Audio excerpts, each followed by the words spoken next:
May 1945. Germany has gone silent.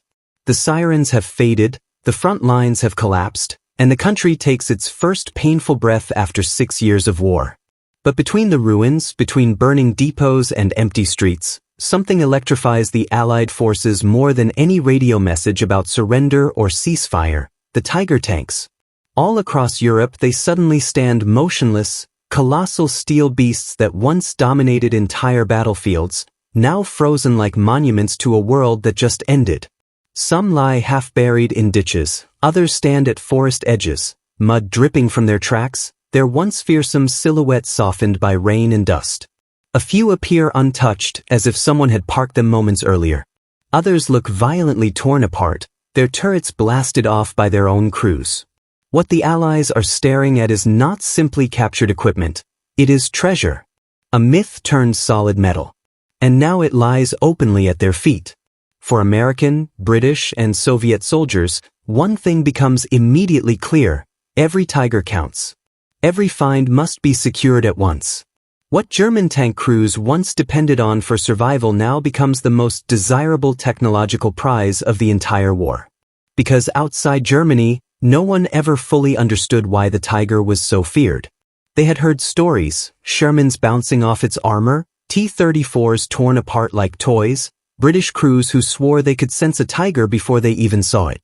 But until now, no one had access to the truth. With Germany's surrender, a new race begins. Not a race for cities or bridges, those battles are over, but a race for knowledge. Knowledge that will shape the future of armored warfare. Knowledge that will determine which superpower leads the coming decades. And in this chaotic May of 1945, no one realizes that this almost forgotten chapter of history will become one of the most revealing studies of wartime engineering ever conducted. This is the German perspective, rarely told. The perspective of the men who drove these machines, repaired them, cursed them, and at times idolized them. And the perspective of a country forced to watch its most powerful weapon become a laboratory piece in foreign hands. In the final weeks of the war, the German armored force barely existed anymore. Tiger I and Tiger II tanks stood scattered across fields, towns, and forests throughout the collapsing Reich. Not solely defeated by enemy fire, but by something far more mundane and devastating: fuel shortages, lack of spare parts, and the total breakdown of logistics. Many crews had no choice but to destroy their own tanks. Some shattered optics with rifle butts, others packed explosives into engine compartments, and many removed crucial components so the Allies couldn't get their Tigers running again. A German non-commissioned officer later recalled, "We knew they would study the Tigers. We just wanted to make it as hard for them as possible. But in the end, we couldn't destroy them all." He was right. The Allies were faster than anyone expected. American teams swept through Bavaria, Hesse, and Württemberg with almost surgical precision. They sent recovery vehicles, engineers, welders, and ordnance specialists, some in uniform, some civilian experts suddenly drafted back into war. Their field reports read like entries in a treasure hunter's log: Tiger found south of Regensburg. Track damaged. Turret locked. Gun intact. But moving the Titan was a logistical nightmare. A Tiger I weighed over 50 tons. A Tiger II over 70. Most bridges in the shattered Reich couldn't support them. Some Tigers had to be partially dismantled. Others were loaded onto special railway wagons that groaned under the weight. The British approached the Tigers with meticulous curiosity. They still remembered 1943, Tunisia, the first time a Tiger appeared in battle and sent shockwaves through British armored units. Now was their chance to finally understand the beast. At the School of Tank Technology, teams of engineers gathered around captured Tigers like scientists around an ancient fossil. One officer wrote, "I have seen machines that looked more modern, but I have never seen one that commanded such respect." They stripped the Maybach engines, studied the complicated overlapping road wheels, disassembled the transmissions, inspected every weld seam. They examined the optics, so far ahead of Allied designs, and ran live-fire tests. And they quickly discovered what every German mechanic already knew: the Tiger was a masterpiece, but also a diva. Relentlessly powerful, brutally complex, and always hungry, especially for fuel. Meanwhile, Soviet trophy brigades moved through East Germany, Silesia, and Bohemia with ruthless efficiency. They had faced more tigers than any other army in the world, and had suffered for it. For them, the tiger was not a curiosity but a hated enemy. When a Soviet unit found an abandoned Königstiger in Bohemia, an officer reportedly opened the hatch and said only, "This bastard is finally ours." But beneath that hatred was deep interest. The Soviets did not disassemble the tigers delicately, they tore into them with the same force with which they had taken Berlin. Their engineers produced clinical reports on armor hardness, steel quality, firing angles, and weak points. Every flaw was noted, every strength analyzed, and Stalin received personal updates. At Kubinka, lines of captured tigers stood ready for extensive live-fire testing. Soviet guns pounded them with 85 mm, 100 mm, and 122 mm shells. The goal was simple: understand the enemy's peak technology and surpass it. By now, the Allies understood the situation. The Tiger was not only a weapon but a technological benchmark. Each nation wanted as many examples as possible. Americans wanted them for Aberdeen, the British for Bovington, the Soviets for Kubinka. And conflicts erupted when multiple armies tried to seize the same Tiger. One incident near Kassel became a diplomatic dispute, each side claiming the tank. Meanwhile, in the destroyed Henschel factory, American engineers found unfinished Tiger II hulls, prototype parts, and blueprints for models that had never reached production. What they discovered stunned them. The documents revealed ideas far ahead of their time, and a German industry that had stretched itself to the breaking point. British teams made similar discoveries. They found Tigers rigged as decoys, meant to intimidate Allied troops. Even these fakes impressed them. The Tiger's psychological power had been as significant as its armor. For German veterans, all of this felt surreal. Some were interrogated. Some cooperated in exchange for better treatment. Others were quietly hired to help the Allies start the captured tanks, identify parts, or explain repair procedures. Ironically, German engineers now worked to reveal the secrets of the very machines they once guarded. But none of them knew the truth, that the majority of the Tigers they had fought in, repaired, or abandoned, in fields, forests, or villages, would vanish completely in the years after the war. As Allied investigators moved deeper into the German heartland, they began to realize something astonishing. The Tiger was not simply a tank. It was a puzzle, a riddle wrapped in steel. And every time they opened a hatch, removed a plate, or drained an engine, they found something else that defied their expectations. The Americans, especially, were torn between admiration and disbelief. Many U.S. tank crews had faced Tigers in North Africa, Normandy, and the Ardennes. They knew them as terrifying silhouettes, as the last thing a Sherman crew might see before everything turned white. But now, with the war over, American engineers could finally examine the Tiger calmly, piece by piece, without the pressure of battle. And what they found challenged almost everything they believed about German armored warfare. American ordnance teams at Aberdeen Proving Ground were stunned by the thickness and quality of the Tiger's frontal armor. Reports from the field had suggested it was tough, but nobody anticipated just how hard it was to penetrate. When the Americans fired their 75 mm Sherman gun against a captured Tiger hull, the rounds bounced off at close range. The 76 mm gun performed better, but still inconsistent. Only the 90 mm gun, mounted on late-war U.S. heavy tanks, could reliably puncture the front of a Tiger. Engineers recorded the tests meticulously, marking every impact with chalk, measuring angles, and taking photographs that would later be classified. One of the American ballistic experts wrote in his notebook, "This explains everything. Our men weren't exaggerating. We were asking them to fight a monster with a toy." Although harsh, the statement captured the shock many felt. American tankers had done their duty bravely, but the numbers were now brutally clear. In a frontal duel, the Tiger had the advantage. British investigators came to similar conclusions. At testing ranges in Lulworth and Chertsey, they stripped down the Tigers with scientific precision. One British engineer wrote in his diary, "The Germans built this machine as if they expected it to last forever." He was half right. The Tiger's armor and weaponry were exquisite, but the rest of the tank, its engine, transmission, and suspension, told a different story. Maintenance was a nightmare. Fuel consumption was astronomical. Field repairs were nearly impossible without proper tools and skilled mechanics. The overlapping road wheel system, which gave the Tiger its famously smooth ride, frustrated British engineers. In muddy, icy climates it often clogged, froze, or jammed. A senior British officer remarked, "It is beautiful engineering. But sometimes beauty and practicality are not the same." Still, they couldn't deny the genius of the Maybach engine or the accuracy of the iconic 88mm gun. Every British gunner who test-fired it came away impressed. On the Eastern Front, the Soviets approached the Tiger from a completely different angle. They didn't admire it, they wanted to break it. They had fought Tigers in the worst conditions imaginable: snow, mud, forests, open plains. They had lost thousands of T-34s to German heavy tanks. Now, in 1945, they were hungry to prove that the Tiger was not invincible. At Kubinka, Soviet testers conducted some of the most brutal armor tests in history.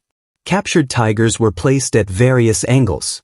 Soviet 85mm, 100mm, and 122mm guns were fired repeatedly at specific points.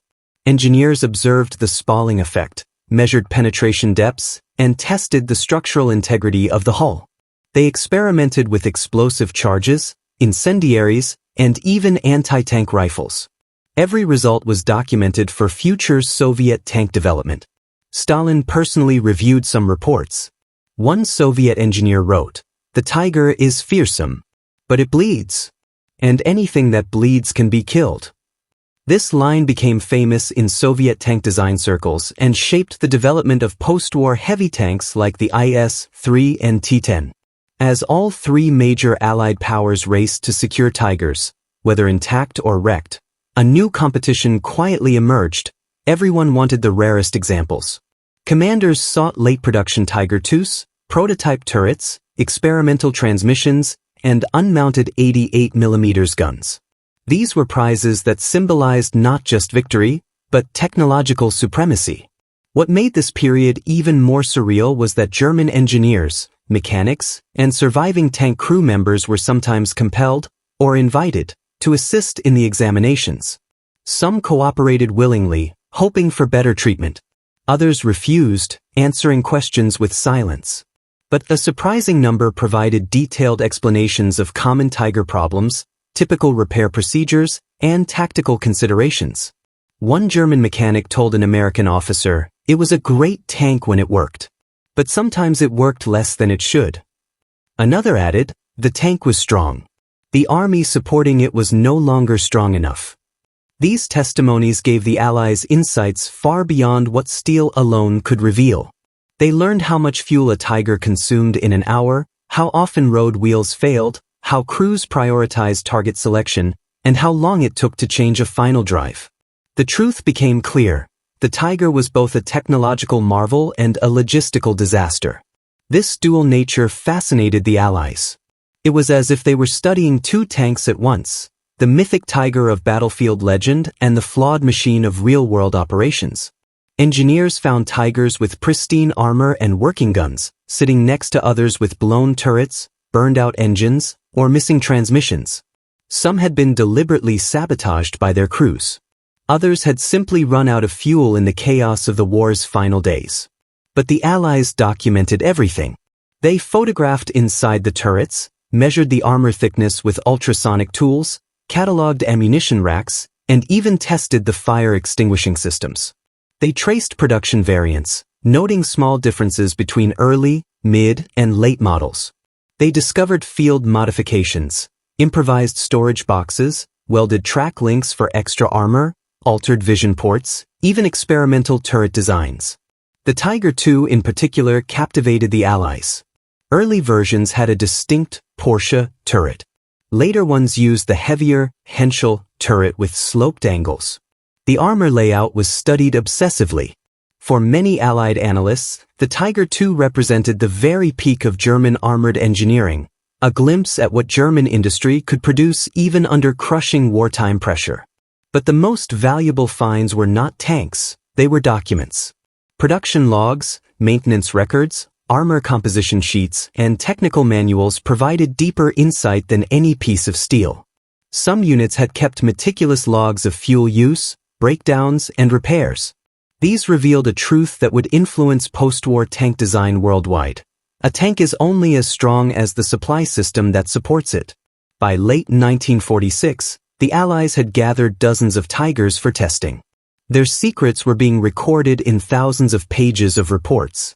These documents would shape tank development for the next generation. And while the most interesting Tigers were being preserved for study, the vast majority faced a very different fate: destruction.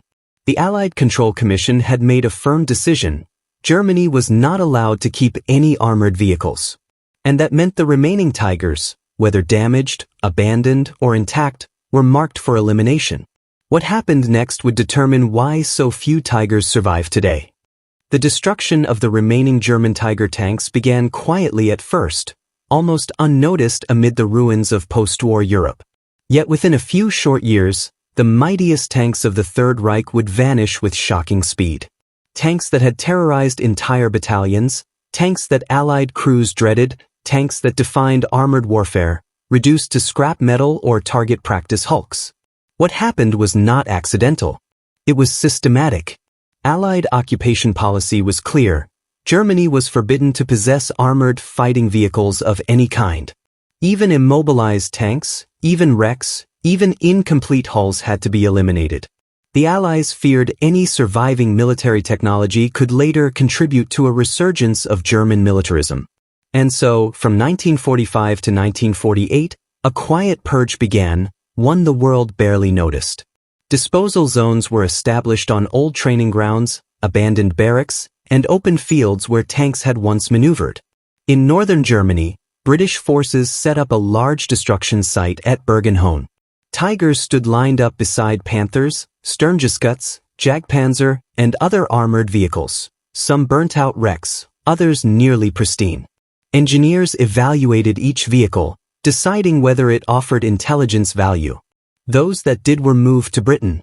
Those that didn't were marked with chalk for destruction. The process was often brutal. Some Tigers were used as live-fire targets. British tank crews fired at them with 17-pounders, 77mm HV guns, and even new post-war prototypes. These tests gave valuable data on armor performance and destroyed irreplaceable machines. Other Tigers were simply dismantled with cutting torches. Workers cut through the thick armor plates, layer by layer, sparks flying onto muddy ground. The once feared animals died not in battle, but at the hands of welders earning a post-war wage. In many areas, fuel shortages meant heavy equipment couldn't be used. So local demolition teams stuffed charges into the hulls and turrets, blew them apart, and hauled the fragments away. Some Tigers were so solidly built that even explosives barely cracked them. But eventually, every tank shattered under enough force. France briefly considered keeping some Tigers for their armored units. Their reasoning was clear: German tanks had proven themselves in battle, and the French army needed equipment. But the decision came down to practicality. Spare parts were impossible to obtain. The Tiger's fuel consumption was catastrophic. An army struggling to rebuild could not afford to feed a 70-ton steel monster. And so France scrapped most of the Tigers they captured. Only one, the now famous example at Saumur, survived. The Soviets approached the matter differently. In their occupation zones across eastern Germany and Poland, Tiger wrecks were everywhere. Many were already burned out, destroyed by their own crews or the violence of the final battles. Yet some were intact, merely abandoned as their crews fled. The Soviets gathered these into convoys and shipped them east, some for testing, some for museums, some simply because the Soviet Union collected trophies relentlessly. Unlike the Western Allies, the Soviets preserved a surprising number of Tigers. At Kubinka, at Brest, at Warsaw, at Sofia, Tiger tanks appeared in open-air exhibitions and military museums. They were symbols of victory over the Wehrmacht and reminders of the cost paid on the Eastern Front. But even the Soviet stockpile was limited. Many Tiger wrecks remained where they fell, half sunk in mud, rusting silently in forests. Some were scavenged by villagers for metal.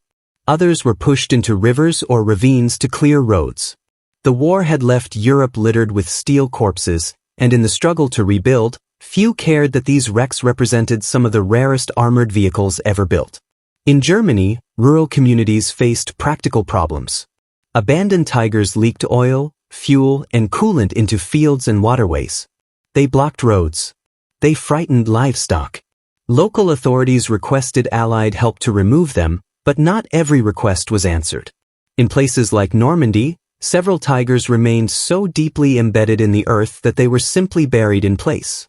Bulldozers pushed soil over them, sealing them underground, sleeping relics nobody expected would ever matter again. Post-war Europe needed steel. Lots of it. Reconstruction demanded mountains of metal, bridges, trains, tools, and factory equipment. A single tiger contained enough steel to support several small projects. Scrap companies, sensing profit, rushed to remote villages with trucks, blowtorches, and laborers. They dismantled tanks rapidly and cheaply. The thick armor of a tiger was difficult to cut, but economic necessity overcame engineering challenge. For many workers, the tiger was not a symbol of German engineering, it was simply a paycheck. A week's worth of metal. Food for a family. Heat for the winter. During those years, nothing was sacred, survival mattered more than preservation. And so the tigers disappeared, not from battle, but from memory. By 1948, the purge was nearly complete. Across the continent, almost every tiger had been destroyed, scrapped, or melted. Hundreds had existed at surrender. By now, only a handful remained. What made this destruction even more tragic was that most Allied officers didn't fully understand the historical value of the vehicles they were eliminating. Tanks were tools, not artifacts. War was over, peace demanded rebuilding, and steel was needed everywhere. Nobody imagined that decades later, historians and museums would desperately search for tigers, sometimes finding only fragments buried deep in forests or riverbeds. Yet even as the tigers vanished from the earth, something unexpected began to happen. The legend of the tiger grew. Veterans told stories of duels with German heavy tanks. Military historians studied surviving documents. Engineers examined the few tigers that escaped the purge. And slowly, the tank that had once terrified armies became a myth, a symbol of both German engineering genius and the brutal realities of mechanized warfare. In the 1950s and 1960s, as Cold War tensions rose, surviving tigers in Britain, France, and the Soviet Union were increasingly recognized as important teaching tools. Students in tank schools examined them to understand armor layouts and mechanical design. Soldiers posed with them during training exercises. Museums polished them and placed them on display. Yet even then, nobody comprehended how incredibly rare these machines already were. In the 1960s, historians finally began to ask the question, how many tigers are left? The answer shocked them. Out of nearly 1,800 built, fewer than 20 intact examples remained, and some of those were incomplete or badly damaged. The destruction had been far more thorough than anyone realized. By the 1970s, enthusiasts started recovering wrecks from swamps, lakes, and forests. In Poland, a tiger was pulled from a river where it had rested since 1945. In Latvia, another was extracted by a team of volunteers using chains, tractors, and sheer determination. These discoveries were celebrated like archaeological finds. Newspapers printed photos of rusted turrets emerging from the mud, crowds gathered to watch, and museums scrambled to claim the recoveries. But even with these restorations, the truth remained. The tiger was nearly extinct.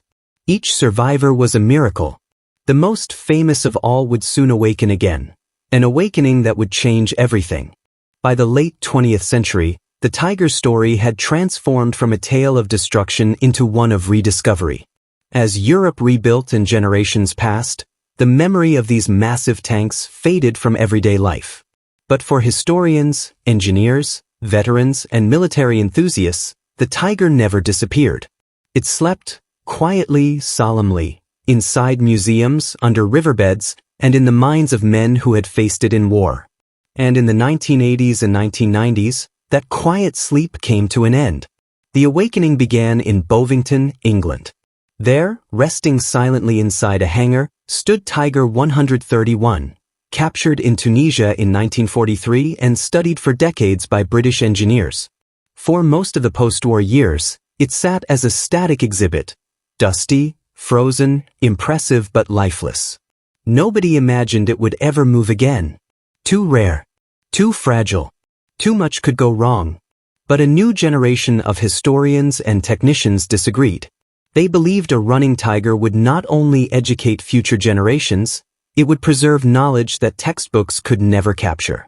The restoration of Tiger 131 became a project unlike any other in tank museum history. Engineers searched the world for surviving parts, tracks from Norway, engine components from collectors, gearbox elements from storage depots. Some pieces had to be reverse-engineered entirely. They studied wartime manuals, spoke with old German mechanics, and analyzed every bolt, bearing, and weld seam. One technician remarked, "It was like restoring a dinosaur to life, an animal nobody thought would ever move again." When the Maybach HL230 engine was finally rebuilt, it sat on a test rig inside the workshop. Mechanics cleaned their hands nervously. Museum staff waited in silence. Then someone pressed the ignition. The deep mechanical roar that followed didn't sound like a machine waking. It sounded like a myth returning. Vibrations shook the floor. Flames burst from the exhaust stacks. Dense smoke billowed out like the breath of an ancient beast. Men who had worked their entire careers with tanks stepped back in awe. One British engineer whispered, barely audible, "Good God, it lives." The first time Tiger 131 rolled under its own power since 1943 was a moment so surreal that some spectators cried. Veterans saluted. Younger visitors felt a chill. There was something unnerving about seeing the tank move, slowly, rhythmically, with a sense of invincibility. Not as a weapon, but as a memory made real. Tiger 131 became the only operational Tiger in the world, a title it still holds today. The restoration had an unexpected consequence. It reignited worldwide interest in the Tiger. Documentaries were filmed. Historians published new research. Museums in Russia, France, Germany, and the United States began re-examining their own Tiger exhibits. Suddenly, the few surviving Tigers, scattered across the globe, became precious artifacts, each representing not just a tank, but a vanished era of wartime engineering. In France, the Saumur Museum maintained a Tiger that had served in post-war testing. Although not operational, it offered an extraordinary look into mid-20th century armor development. French engineers used it to train cadets and demonstrate armor concepts for decades. Visitors were amazed to see such a machine preserved, and for many older generations, it brought memories of occupation, liberation, and conflict rushing back.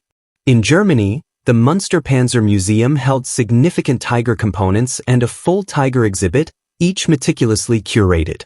German curators viewed the tank not with pride nor shame, but with a sense of responsibility. The Tiger was part of their history, a story of technical brilliance and catastrophic national decisions. Preserving it meant acknowledging both achievement and tragedy. The Soviets, too, had kept several Tigers in their museums. At Kubinka, visitors could stand before a towering Tiger II with its massive Henschel turret, still bearing scars from combat and testing. Some Soviet examples showed shell impacts, scorch marks, or fractured armor from post-war trials. These imperfections told stories as loudly as any museum label, of desperation, of innovation, of war fought at impossible scale. Meanwhile, private collectors began hunting for Tiger relics. Even a single road wheel, a periscope, or a piece of hull plating became valuable. Some collectors spent years searching forests with metal detectors. Others organized entire expeditions to recover submerged or buried wrecks. When a Tiger was discovered in a Polish riverbed in the 1990s, crowds gathered as the turret emerged from the water, rusted, broken, but unmistakably a Tiger. The world watched live as a legend resurfaced. These recovery operations often turned into heroic undertakings. Teams used cranes, winches, barges, and tractors to pull hulks from swamps and lakes. Every recovered tiger, no matter how damaged, was treated like an archaeological treasure. Museums rushed to secure remains, knowing that even a single turret or track link held immense historical value. The restorations, however, did not hide the truth. The number of surviving tigers was shockingly small. Out of almost 1,800 built, fewer than a few dozen remained, and only a handful were intact. Most of the tigers had been destroyed, scrapped, or melted away in the years immediately following the war. What survived had done so by chance, accident, or remarkable circumstance. This scarcity elevated the tiger beyond a tank. It became a myth, a relic, a symbol of a lost industrial world. And with each passing year, the myth only grew stronger. People came to Bovington not just to see the tiger, but to hear it move, to feel the vibration of its engine, to understand how something built in the darkest chapter of human history could still command such respect. For many visitors, especially older generations, the tiger represented a connection to fathers, grandfathers, or uncles who had lived through the war on any side. For engineers and enthusiasts, it was a masterpiece of design and mechanical artistry. For historians, it was a puzzle with missing pieces, many lost forever.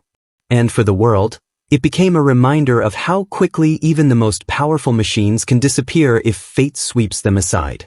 The tiger's journey, from battlefield terror, to abandoned wreck, to scrap metal, to museum piece, to resurrected legend, shaped everything we understand about armored warfare today. And yet the story was not over. Even in the 21st century, new discoveries continued to emerge. Forgotten wrecks were found in forests, new documents surfaced in archives, and restorers pushed the boundaries of what was possible. But to understand why the tiger became an immortal icon, one must understand how close we came to losing all memory of it, and how only a handful of survivors remain, silent giants telling the story of an era that reshaped the world. By the time the 21st century arrived, the Tiger tank had become far more than the weapon it once was. It had transformed into a symbol of engineering brilliance, of wartime extremity, of human ambition and limitation. And with each surviving example preserved in museums around the world, the tiger's story continued to evolve. Not as a tale of conquest, but as a reflection of history's fragile memory. Today, only a small number of complete tigers remain. Some sit in quiet halls, surrounded by glass and polished floors, their steel surfaces carefully restored. Others stand outdoors beneath the sun or snow, their paint chipped, their armor rusting gracefully as they endure the passage of time. To the untrained eye, they might appear static, but to those who understand their past, they are alive, monuments that have outlasted the men who built them, fought in them, and tried to destroy them. The Bovington Tiger 131 remains the crown jewel of all surviving examples. When it moves, as it still does, cautiously and sparingly, crowds gather. Children cover their ears as the Maybach engine growls to life. Veterans watch with quiet reverence. Engineers and historians inspect its movements with almost obsessive fascination. There is something undeniably haunting in the way the tiger crawls forward, slow, deliberate, immense.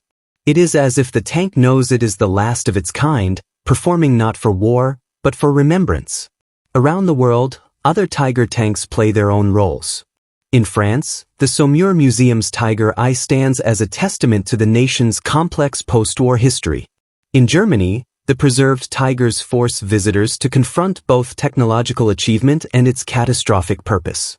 In Russia, the hulking forms of tigers and Königstigers displayed at Kubinka remind viewers of the brutal fighting on the Eastern Front.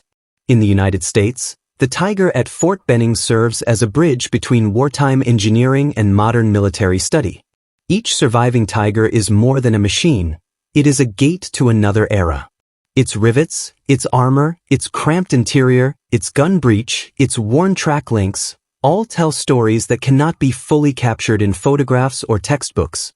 To stand beside one is to feel the weight of the 20th century pressing close. Yet what makes the tiger truly extraordinary is not just what remains, but what has been lost.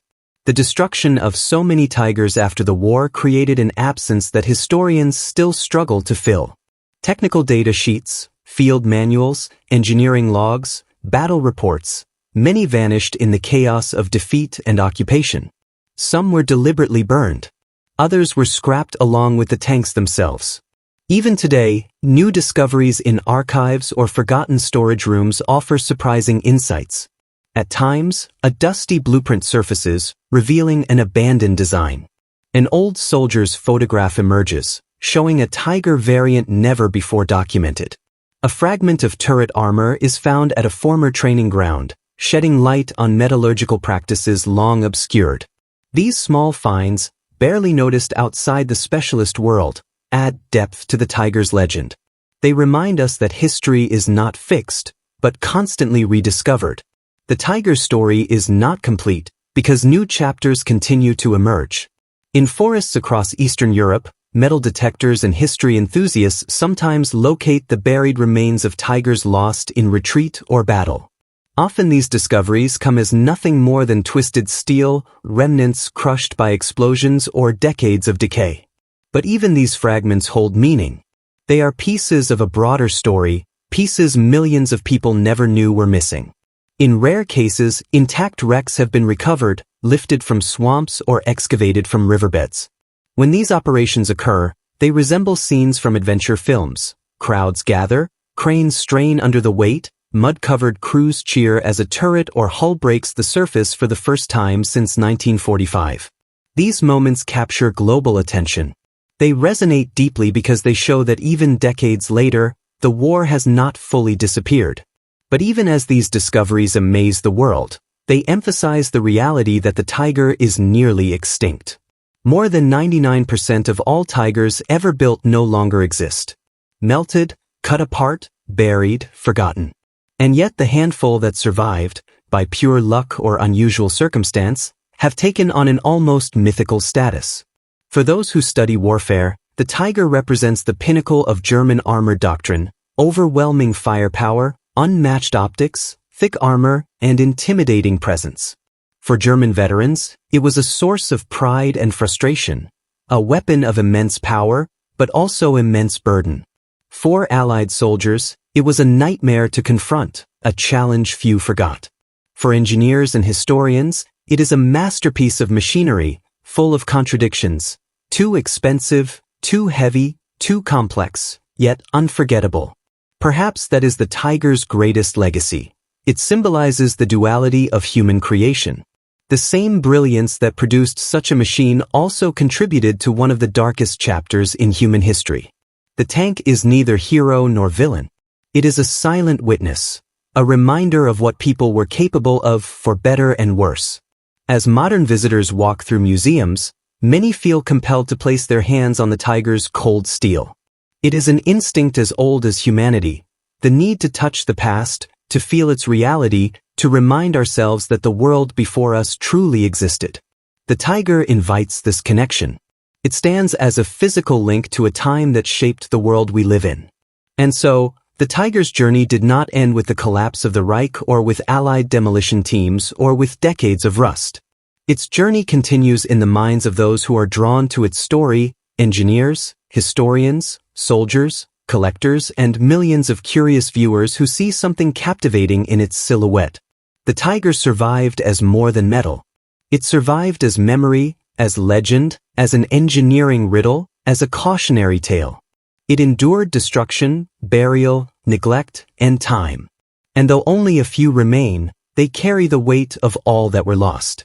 This is the story of the tiger after 1945. Its downfall, its resurrection, its legacy. A story of machines abandoned and rediscovered, dismantled and restored, feared and revered. A story that proves even the mightiest weapons can vanish, yet still echo across generations. And for those who seek to understand the towering machines of war, there is no better place to start than with the tiger, its myths, its flaws, its secrets, and its survival against all odds.